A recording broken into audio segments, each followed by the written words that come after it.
And in South Africa, our correspondent there, Betty Dibia, is also examining the battle by the authorities to ensure a zero new HIV infection rate. According to statistics, South Africa has the highest number of people living with HIV/AIDS in the world, with more than 6 million people.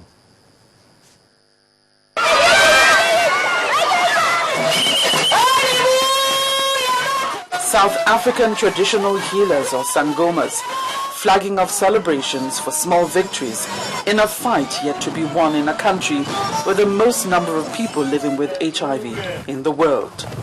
In line with the Global Zero Challenge theme, which spans from 2012 to 2015, many more people seem to be getting involved to beat HIV. Being HIV positive, it's not a death sentence. We live like each and everybody. Whatever you are drinking, I'm drinking. Whatever you are eating, I'm eating. Guys, let us fight that in the next generation, there should be no HIV. The Premier of Gauteng province, the most populated in South Africa, rode through the crowd on a motorbike as she joined the celebrations. She says discrimination and stigmatization do even more harm to efforts to curb the numbers of those affected.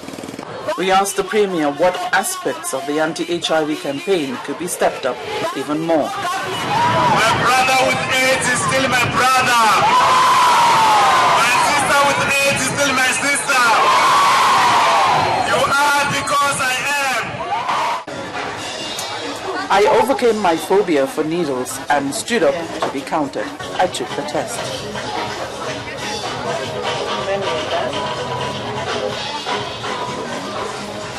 So added to all the efforts and all the messages with regard to battling AIDS is a simple message. Be wise and know your status. It's a simple test like I've done here. I'm Betty Dibia reporting for Channels Television News. The Kogi State government has entered into a partnership with the World Bank to improve its agriculture, health and education in the state. Governor Idris Wada, who received the World Bank delegation at the Government House, Lokoja, assured that his administration will do all it can to move the state forward. Is there more to the confluent state than meets the eye? Well, the World Bank seems to think so.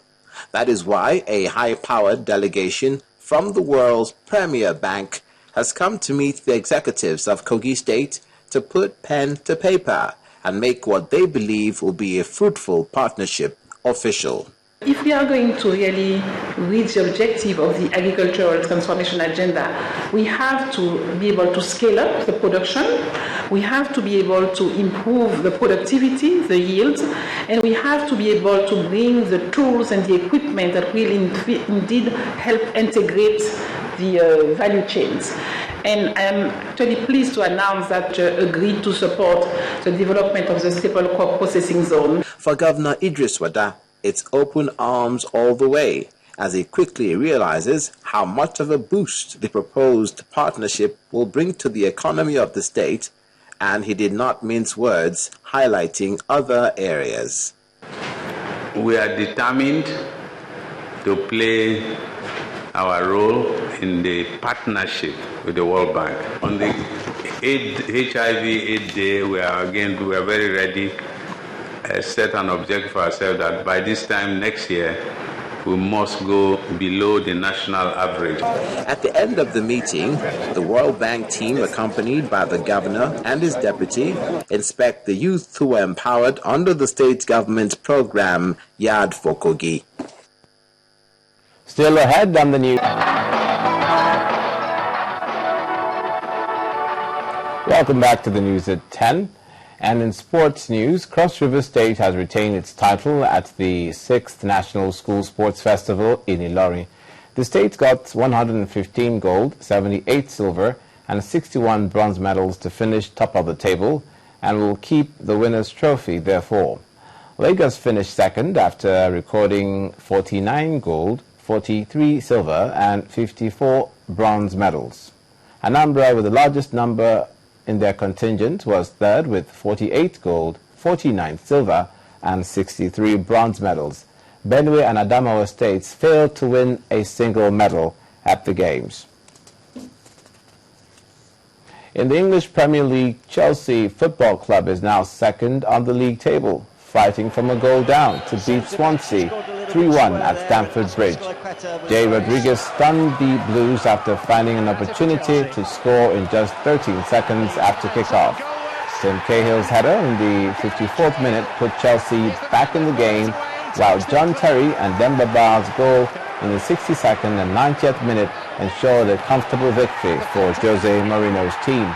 Manchester City is now third on the league table after convincing 3-0 victory over Swansea. And Chelsea have come from behind with 2 in the space. So far, it has proved a successful move. Ramirez.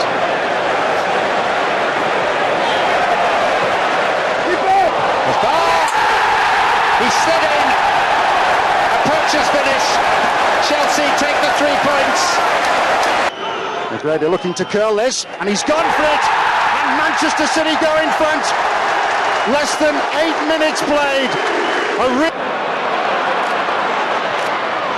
Now Nasri, it's Sami Nasri, 2-0 Manchester City. The drive getting behind Davis. Superbly done again.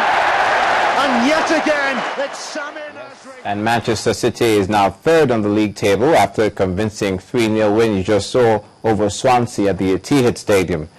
Alvaro Negredo's goal in the 8th minute and a second-half brace by Nasri was Manchester City's 29th home goal this season and helped maintain their 100% home league record. Still on games played today in the English Premier League, Hull City claimed their first ever win over Liverpool with a 3-1 defeat of the team at the KC Stadium. Jake Livermore opened scoring in 20 minutes into the game, and Steven Gerrard pulled Liverpool back 7 minutes later. In the 72nd minute, David Mara profited from Kolo Toure's woeful defending to score Hull City's second goal, while Martin Skrettel deflected Tom Huddlestone's shot into his own net to seal their victory. This is Liverpool's third league loss of the season and have dropped to 4th on the league table. In the early kickoff game, Wayne Rooney scored a brace as Manchester United came from behind twice to earn a 2-2 draw against Tottenham at White Hart Lane. After losing 6-0 to Man City last week, Spurs made a perfect start when Kyle Walker scored a free from 22 yards in the 18th minute. United drew level when Rooney pounced on an error by Walker and slammed the loose ball into the net. Sandro restored the home side's lead with a stunning effort from 30 yards in the 54th minute, but it lasted just 3 minutes as Rooney scored his second from the penalty spot.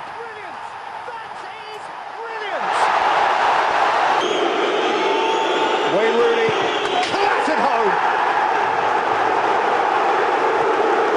2-2, and the champions have parity back again.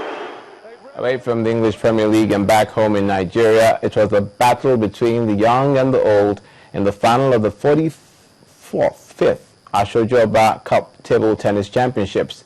Nigeria's junior sensation Olajide Omotayowa in his best form against defending champion and number 1 seed Majid Olaiwola in the men's event at the Maradi Okoya Thomas Hall of the Teslim Balogun Stadium played their matches. Omotayo claimed the first 3 games to lead up 3-0. However, in the 4th game, Olaiwola fought hard to win, but his win became a waste when Omotayo finished up the match in the 5th game to win at 4-1, and he went home with a brand new car. In the women's final, veteran player Tolu Drosimietis ensured her years of toil was rewarded as she smiled home with a brand new Nissan car. Drosimietis defeated Taiwo Williams 4-1 to claim her first title in the tournament, having played second fiddle in previous editions.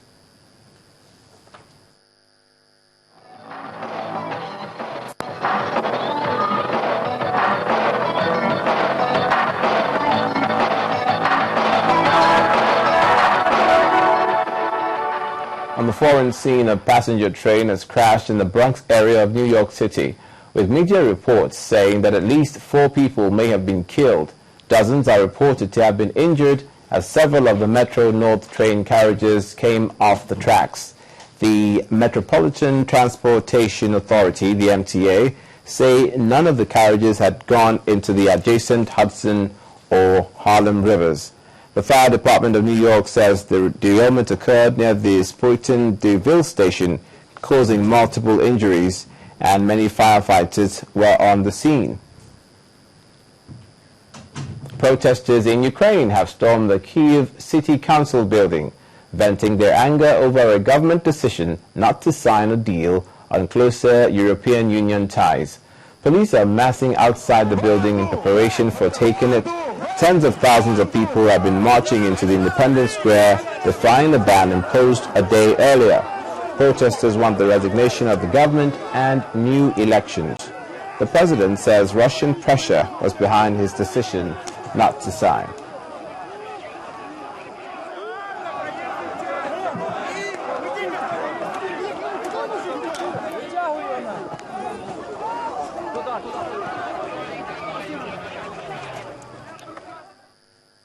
And finally tonight on the news at 10, popular American actor Paul Walker, who starred in the Fast and Furious series of films, has been killed in a car crash in California. 40-year-old Walker was a passenger in a Porsche sports car driven by a friend who also died when it crashed north of Los Angeles. The actor was said to be attending a charity event at the time. Walker starred in all but one of the films in the Fast and Furious franchise, the 6th of which opened in May. He also starred in the suspense drama Hours, a movie that is set for release this month. May his soul rest in peace. And the main news again. The meeting of the PDP leadership, the governors elected on the platform of the PDP, and President Goodluck Jonathan has ended at the presidential villa. Also in attendance were 2 of the 7 rebel governors, Muazu Aliyu of Niger State and Sule Lamido of Jigawa State. After the meeting, which lasted for about 50 minutes, chairman of the BOT, Tony Anini, told State House correspondents that they are moving to restore confidence and trust in the party. The governors of Jigawa and Niger State also said they stand by principle and nothing will move them out of the PDP. They explained that their initial position was to ensure that party unity is sustained and confidence is restored. The meeting is to continue next week, Sunday. A governor-elect has been declared for Anambra State. He is Willie Obiano of the All Progressives Grand Alliance. And that's the news at 10 tonight. Thank you so much for watching. I am Olumide Macaulay. Do have a good evening.